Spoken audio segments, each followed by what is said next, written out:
Kindly recite Surah Fatiha for the grandfather of Meherban Ali, Sayyid Hussain Shah Shamsi Sabzwari Tabrizi. ایک مرتبہ مسجد نبوی میں تمام اصحاب نماز پڑھ رہے تھے کہ اتنی دیر میں ایک فقیر آیا اور بآواز بلند کہنے لگا، ہے کوئی اللہ کا بندہ جو مجھے کچھ اللہ کے نام پہ عطا کرے؟ سارے اصحاب نماز پڑھ رہے تھے اور ان میں علی ابن ابی طالب علیہ السلام بھی تھے۔ اس فقیر نے دوسری مرتبہ صدا کو بلند کیا، ہے کوئی اللہ کا بندہ جو اس فقیر کو اللہ کے نام پہ کچھ عطا کرے؟ سب نماز پڑھ رہے تھے۔ اس فقیر نے جب تیسری مرتبہ کہا، ہے کوئی اللہ کا بندہ جو اللہ کے نام پہ مجھے کچھ عطا کرے؟ جب کسی نے کچھ نہ دیا تو اس فقیر نے اللہ کی دربار میں ہاتھوں کو اٹھایا اور کہنے لگا، اے میرے اللہ گواہ رہنا، آج تیرے گھر میں آیا تھا اور تیرے نام پہ تیرے بندوں سے مانگ رہا تھا، کسی نے کچھ نہ دیا۔ بس فقیر کا یہ کہنا تھا۔ اتنی دیر میں امام علی علیہ السلام رکوع کی حالت میں تھے۔ آپ کی مبارک انگلی سے ایک انگوٹھی خود بخود اتری اور سوالی کے کشکول میں آ گری۔ وہ فقیر انگوٹھی کو چوم کے خوش ہو کے چلا گیا اور وہاں جبریل امین جھوم کے اللہ کی دربار سے یہ آیت لے کے نازل ہوا کہ تمہارا ولی تو بس اللہ اور اس کا رسول ہے، اور وہ مومنین جو پابندی سے نماز ادا کرتے ہیں اور حالت رکوع میں زکوٰۃ دیتے ہیں۔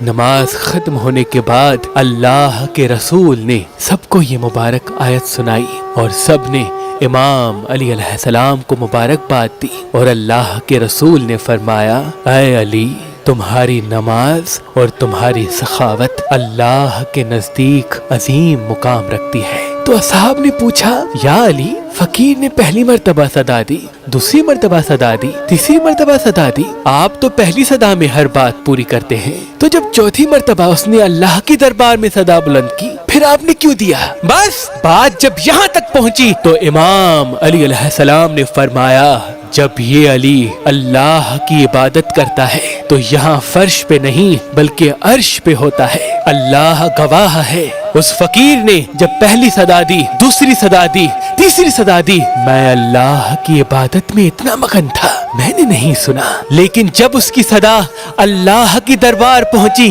اس نے اللہ کو کہا کہ میں تیری در سے خالی جا رہا ہوں، اللہ کی دربار میں میں بھی موجود تھا، تو میں نے یہ نہیں چاہا کہ میرے اللہ کی دربار سے کوئی خالی جائے، اور میں نے رکوع کی حالت میں اس سائل کے سوال کو پورا کر دیا۔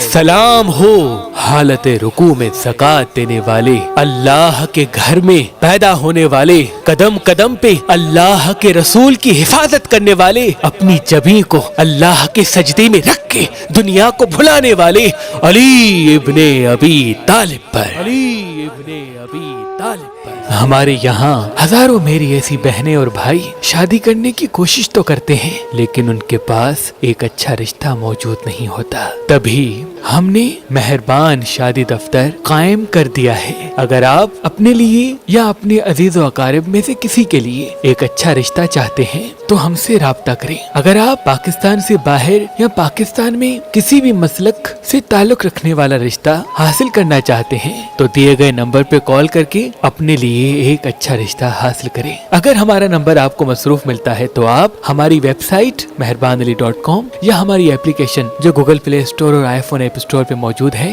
وہاں پہ آ کے اپنا فارم فل کر کے اپنے لیے اچھا رشتہ حاصل کر سکتے ہیں۔ اللہ تمام مومنین کو سلامت رکھے، اللہ تمام مومنین کو سلامت رکھے، اللہ تمام مومنین کو سلامت رکھے۔